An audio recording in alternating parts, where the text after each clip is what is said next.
First reading. A reading from the book of Jonah, chapter 3, verses 1 to 10. The word of Yahweh was addressed to Jonah a second time.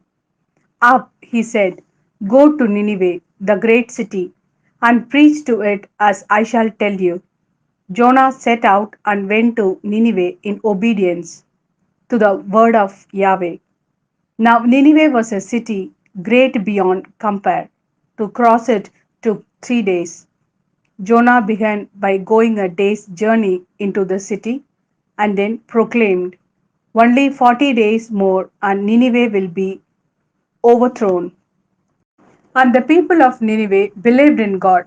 They proclaimed a fast and put on sackcloth from the greatest to the least.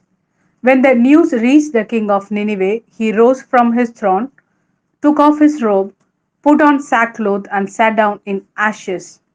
He then had it proclaimed throughout Nineveh by decree of the king of his nobles as follows: no person or animal, herd or flock may eat anything, they may not graze, they may not drink any water. All must put on sackcloth and call on God with all their might, and let everyone renounce his evil ways and violent behavior.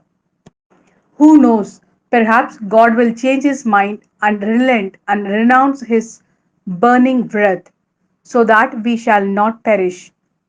God saw their efforts to renounce the evil ways, and God relented about the disaster which he had threatened to bring on them, and did not bring it.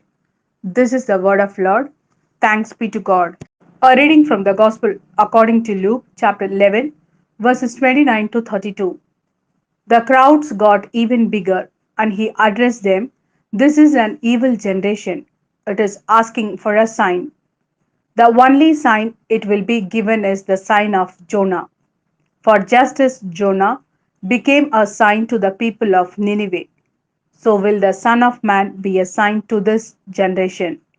On Judgment Day, the Queen of the South will stand up against the people of this generation and be their condemnation, because she came from the ends of the earth to hear the wisdom of Solomon. And look, there is something greater than Solomon here. On Judgment Day, the men of Nineveh will appear against this generation and be its condemnation, because when Jonah preached, they repented. And look, there is something greater than Jonah here.